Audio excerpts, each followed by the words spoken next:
Quand on parle de jeûne, beaucoup pensent qu'il n'existe qu'une seule manière de jeûner. C'est faux. Il existe plusieurs types de jeûne, et chacun répond à un objectif précis. Jeûner sans comprendre le type de jeûne que l'on pratique, c'est souvent jeûner inutilement. Dans cette vidéo, nous allons passer en revue les principaux types de jeûne, leur rôle, leur durée, et surtout quand les pratiquer. Si tu veux jeûner avec intelligence spirituelle et non par imitation, reste jusqu'à la fin. Le jeûne, les types de jeûne qu'il y a eu dans la Bible, leur durée et leur impact spirituel, leur signification et leur impact spirituel. Donc, je vais vous parler aujourd'hui d'à peu près 6 sortes de jeûnes qu'il y a eu dans la Bible. Je vais vous parler du jeûne de 1 jour, je l'ai commencé déjà aujourd'hui. Je vais vous parler du jeûne de 3 jours qu'il y a eu dans la Bible. Je vais vous parler du jeûne de 7 jours qu'il y a eu dans la Bible. Je vais vous parler du jeûne de 10 jours qu'il y a eu dans la Bible. Je vais vous parler du jeûne de 14 jours et je vais vous parler du jeûne de 21 jours. Je suis déjà à combien? Je suis déjà à 6. Et je vais vous parler du jeûne de 40 jours. Quand est-ce que des gens dans la parole de Dieu ont utilisé ou ont prié ont prié en faisant ces jeûnes-là et l'impact spirituel. Comme ça, chaque fois que tu passeras par des saisons comme ça, tu peux à peu près comprendre quel type de jeûne il faut associer. Maintenant, je suis en train de vous parler des sortes de jeûnes. Combien de sortes de jeûnes il y a eu dans la parole de Dieu? Il y en a plusieurs. Que Dieu bénisse ceux qui sont en ligne. Je vous vois des milliers et des milliers. Écoutez ce message, ça va vous changer. Ça va changer votre vie chrétienne. Première sorte de jeûne, j'ai commencé par là le matin. C'est le jeûne de 1 jour. Le jeûne de 1 jour.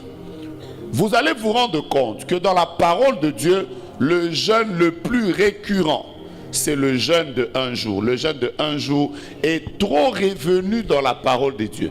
Des gens qui ont jeûné 1 jour, un seul jour.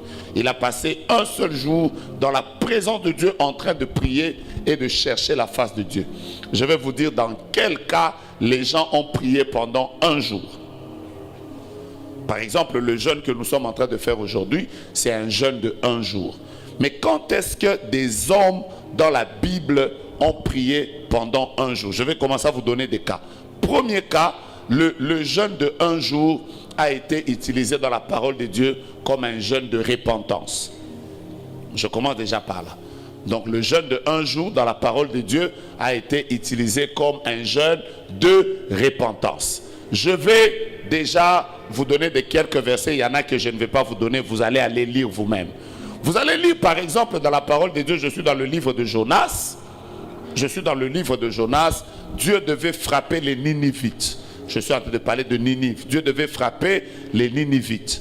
Alors, à cause du fait que le péché était à Ninive, et pour la première fois, les Ninivites ont pris 1 jour de jeûne. Celui qui trouve les versets, il donne déjà aux chrétiens. Je n'ai pas tout écrit ici. Celui qui le trouve, il le dit. Ils ont fait 1 jour de jeûne. Et ce jour de jeûne-là, les Ninivites ont maximisé. Ils ont tellement jeûné ces jours-là qu'ils ont même fait jeûner les chiens. Ah oui, hein? Ils ont même fait jeûner les animaux. Jonas chapitre 3 verset 5. Aidez-moi. Si vous avez un micro, donnez ça au pasteur Junior. Comme ça, il va nous aider à lire. C'était un jeûne de 1 jour. Dans la marche chrétienne, parfois, quand vous avez besoin d'arranger avec le Seigneur, vous avez besoin d'arranger avec le Seigneur. Oh. Maintenant, moi je parle, vous me fermez le micro. Maintenant, je vais parler comment? Vous vraiment. Vous allez voir que les Ninivites... Non, j'ai déjà trouvé ma solution. Vous allez voir que les Ninivites ont prié pendant 1 seul jour. 1 jour, ça a été le jeûne de repentance. Parfois dans la marche chrétienne, il arrive des moments où je suis tombé, j'ai besoin d'arranger avec Dieu. Je sens comme si le ciel est fermé dans ma vie. Mais prier, j'ai l'impression que ça ne monte pas. J'ai besoin que je mette ma vie en ordre avec Dieu. Et tu te décides de faire un jeûne. Vous allez trouver que le jeûne de 1 jour, c'est l'un des jeûnes les plus puissants qui est capable d'ouvrir le ciel. Et vous verrez que dans la suite, quand ils ont prié, ils ont fini de prier comme ça, Dieu a exaucé leur prière. Je lève ma main et je dis à quelqu'un que dans ce jeûne de 1 jour, que Dieu exauce tes prières. J'attendais quelqu'un dehors qui ne m'a pas dit amen. Deuxième chose, le jeûne de 1 jour, vous allez le voir, c'est quand quelqu'un a perdu une bataille. Quand quelqu'un a perdu par exemple une bataille, il a besoin que les circonstances tournent en sa faveur. Quelqu'un me saisit? Prenez ce texte. Josué se retrouve, il perd la bataille de Haï. Pour la première fois, Dieu leur dit que Haï va tomber devant vous. Mais ça arrive que Haï ne tombe pas parce que les enfants d'Israël tombent. Tout était en train de tourner en leur défaveur. Je suis en train de sentir que quelqu'un sera béni ici. Est-ce que ça vous arrive aussi de sentir que les choses sont en votre défaveur? Vous vous réveillez le matin comme ça, on vous dit que on va vous licencier. Vous vous réveillez le matin comme ça, on vous dit que le médecin est en train de soupçonner un cancer. Vous vous réveillez comme ça le matin, le médecin est en train de dire ta femme là, son cas est grave. On est en train de chercher à passer par une césarienne. Les hommes spirituels sont les hommes qui comprennent que sur le terrain, les choses ne sont pas en ma faveur. Quand tu veux que les choses tournent en ta faveur, il faut apprendre à entrer dans le jeûne de 1 jour là. La Bible dit qu'Haï était tombé. Mais qu'est-ce qui s'est passé? Josué est resté en prière devant Dieu toute la journée, depuis le matin jusqu'au soir. Qui a lu ça? Trouvez le texte. Il faut commencer à trouver des textes. Je vous parle d'abord du jeûne de 1 jour. Il est resté depuis le matin jusqu'au soir en train de pleurer devant Dieu. Pourquoi on nous a battus? Pourquoi on nous a battus? Pourquoi? Et pendant qu'il pleurait devant le Seigneur, vous allez voir que le soir, quand il a terminé, Dieu l'a exaucé. Vous allez trouver des expressions dans la Bible comme il génère la nuit et le jour. Vous voyez? Quand vous voyez, on a dit il génère la nuit et le jour. Il fit 40 jours et 40 nuits. Quand on dit 40 jours et 40 nuits, vous comprendrez déjà qu'il a jeûné depuis le matin. Il a aussi pris la nuit. Ça, c'est le jeûne de 24 heures. Mais quand vous étudiez la Bible, vous trouverez qu'il y a même des jeûnes où les gens ont juste prié du matin au soir, comme nous allons le faire là. Vous voyez, non? Mais Dieu leur a été favorable. Lève ta main. Fais avec moi cette prière. On y va. Dis avec moi, Père éternel. En 2025, toute situation qui m'a été défavorable, déclare toute situation qui m'a été défavorable par ce jeûne que je fais, je t'appelle, toi le Dieu qui change les circonstances, lève-toi, change les circonstances. Je ne t'entends pas, dis encore, lève-toi, change les circonstances, déclare toute situation qui m'est défavorable doit changer ce soir au nom de Jésus. Tu ne m'as pas dit 3 fois Amen. Maintenant moi je déclare, là où on devait t'opérer, on ne t'opérera pas. Là où on devait te mettre par terre, on ne te mettra pas par terre. Là où on a voulu te licencier, on ne te licenciera pas. Mais tu ne me donnes pas un amen de quelqu'un qui croit dans la prière de jeûne. Là où on devait mettre ta tête par terre, on devait même te chasser de la maison, on ne te chassera pas. Parce que le Dieu qui change les situations défavorables en situations favorables, il s'élèvera dans ta vie et il t'accordera la victoire. Je suis même en train de croire qu'il y a des gens à qui on a voulu donner un refus de visa à cause du jeûne de 1 jour. J'annonce et je déclare que Dieu est en train de changer les situations à ton égard. J'entends quelqu'un me donner le meilleur des Amen. Mon Dieu, mon roi. Maintenant, écoutez-moi. 3e cas où les gens ont fait le jeûne de 1 jour. Le jeûne de Juge chapitre 20. Mettez-moi ça devant mes yeux. Juge chapitre 20. Juge chapitre 20.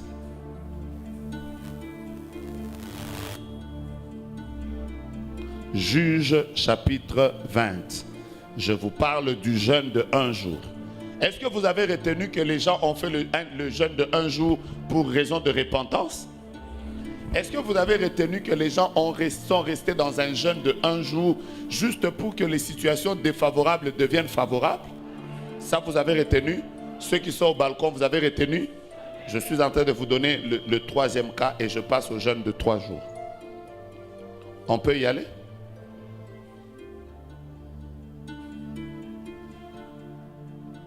J'étais à quel verset le matin? Je commence par le verset 20. Mais pour que vous compreniez bien, je commence par le verset 18. J'y vais. Les enfants d'Israël se levèrent et montèrent à Bethléem et consultèrent Dieu en disant, qui de nous? Écoutez, soulignez très bien, consultèrent Dieu. Ils consultèrent qui? Maintenant, qui de nous montera le premier pour combattre les fils de Benjamin? Écoutez bien, l'Éternel répondit, Judas montera le premier. C'est comme si Dieu lui-même leur a donné l'autorisation. Dieu lui-même leur a dit, allez-y, vous allez avoir la victoire. Mais lisez le verset qui suit. Le verset qui suit dit, si vous y allez rapidement, vous allez me permettre de gagner le temps. Dès le matin, les enfants d'Israël se mirent en marche et ils campèrent près de Gibéa. Le verset qui suit, rapidement. Les fils de Benjamin, non, le verset qui suit, ça devait être le 20. Ok, c'est pas grave. Les hommes d'Israël s'avancèrent pour combattre ceux de Benjamin. Ils se rangèrent en bataille contre eux devant Gibéa. 21. Les fils de Benjamin sortis de Gibéa, ils étendirent sur le sol ce jour-là combien de personnes? Est-ce que vous avez déjà vu, Dieu vous parle, Dieu vous dit que là où vous allez aller, c'est vous qui allez gagner. Mais vous arrivez sur le terrain, c'est le contraire qui arrive. On tue 22 000 personnes. On continue. Pour la deuxième fois, on y va, descendre. Allez-y, on y va. Gagnez en temps, vous êtes lents. Le peuple et les hommes d'Israël reprirent courage. Ils se rangèrent de nouveau en bataille dans le lieu où ils s'étaient placés le premier jour. Continuez. Les enfants d'Israël montèrent et pleurèrent devant l'Éternel jusqu'au soir. Ils consultèrent l'Éternel en disant, dois-je m'avancer encore pour combattre les fils de Benjamin? L'Éternel répondit, montez. Pour la deuxième fois, Dieu leur donne l'autorisation d'aller se battre. Qui leur donne l'autorisation? Pour la 40e fois. Maintenant, lisez la suite. Les enfants d'Israël s'avancèrent contre les fils de Benjamin le second jour. On y va. En ce même jour, les Benjamites sortis de Gibéa à leur rencontre. Ils étendirent encore sur le sol 18 000 hommes des enfants d'Israël. Est-ce que vous avez déjà vu, vous avez la parole de Dieu, vous avez la promesse de Dieu, mais quand vous allez en guerre, on vous tue. Ils partent en guerre la première fois, 22 000 tombent. Ils demandent encore à Dieu, Seigneur, est-ce qu'on peut monter? Ils y vont pour la deuxième fois, 18 000 tombent. Donc en 2 jours, ils perdent 40 000 personnes avec 2, ainsi dit l'Éternel. Ça vous dit quelque chose? Maintenant, regardez comment ils travaillent. Regardez comment ils font. Continuons la suite. Verset 26. Verset 26. Gérez maintenant votre micro un peu. Tous les enfants d'Israël et tout le peuple montèrent et vinrent à Bethléem. Ils pleurèrent et restèrent là devant l'Éternel. Je n'entends pas, ils jeûnèrent en ce jour jusqu'au soir. Jusqu'au soir, ça veut dire quoi? Je vous ai déjà expliqué. Ça veut dire qu'ils n'ont pas jeûné 24 heures. Ils ont jeûné jusqu'au soir. Ils offrirent des holocaustes. Je vous ai toujours dit, les grandes prières s'accompagnent des grandes offrandes. Ils offrirent des holocaustes et des sacrifices d'action de grâce devant l'Éternel. Maintenant, lisez ce qui arrive. Lisez maintenant ce qui arrive. Oh, c'est beau ce qui arrive. Et les enfants d'Israël consultèrent l'Éternel. Et c'est là que se trouvait alors l'âge de Dieu. On peut sauter. Et vous allez vous rendre compte qu'ils ont cette fois-ci obtenu la victoire. Quand est-ce qu'un homme peut prendre un jeûne de 1 jour? Quand tu remarques qu'il y a une contradiction entre ce que Dieu te montre et ce que tu vis en réalité. Quand tu remarques qu'il y a une contradiction entre ce que Dieu t'a dit et ce que tu es en train de vivre. Vous savez, ce que je vous dis peut changer votre vie. Vous savez, quand nous allons commencer 2025, si tu remarques que ce que Dieu m'avait dit n'est pas ce que je suis en train de vivre. Toi, Dieu t'a dit que c'est l'homme de ta vie. Vous commencez les fiançailles. Dès qu'il te présente chez sa maman, sa maman te refuse. Pourtant, c'est ton mariage. Mais pourquoi il y a cette contradiction? Au lieu de rester là en train de dire Nami Tuninzambe, oh nanini boye, pona nini boye, pona nini boye, na fiançailles nanga, goumen e uti wapi. Réveille-toi, entre en jeûne. Dis à Dieu, il y a une contradiction entre ce que je vois et ce que tu m'avais dit. Est-ce que quelqu'un me comprend? Toi, Dieu t'avait dit que ton enfant sera serviteur de Dieu. Vous allez chez le médecin te dit que l'enfant ici, je ne suis pas sûr qu'il va vivre. Et mon Dieu ne m'avait pas dit ça. Ce que je vis sur le terrain est contraire à ce que Dieu m'avait montré. Dieu leur disait, allez-y. Mais ce qu'ils vivaient, c'était l'échec. Ils ont compris qu'un jeûne de un jour peut faire que tu accèdes totalement aux promesses que Dieu t'avait faites. Mon Dieu, mon roi, je lève ma main droite et je bénis les 4 premières personnes les plus sensibles. À cause du jeûne que tu as fait aujourd'hui, que les paroles que Dieu t'avait dites changent maintenant dans ta vie au nom de Jésus. Je pensais que quelqu'un allait me donner un amen de victoire. Tape quelqu'un, dis-lui ce soir, la contradiction est en train de rentrer. Les choses que je ne vivais pas, je vais les vivre maintenant. Alors que je suis en train de parler, le Dieu qui t'avait parlé du voyage, qui l'ouvre ça. Le Dieu qui t'avait parlé des enfants, qui l'ouvre ça. Tu ne me donnes pas un amen que j'attendais. Le Dieu qui t'avait parlé du travail, qui l'ouvre ce travail. Le Dieu qui t'avait parlé de la bonne santé, qui l'ouvre ça. Pendant que je parle, j'entends quelqu'un en train de crier très fort, en train de dire Ephata, Ephata, Ephata, Ephata dehors. J'entends quelqu'un là dehors en train de crier Ephata, Ephata, Ephata. Ton mariage va s'ouvrir, ta maternité va s'ouvrir, ta guérison est en train d'arriver, la stabilité est en train de revenir dans ta vie. Celui qui m'a dit Amen est en train d'accéder aux promesses de Dieu dans sa vie. J'entends quelqu'un qui est là et qui me donne le meilleur de Amen, le meilleur de Amen, le meilleur de Amen, le meilleur de Amen, le meilleur de Amen.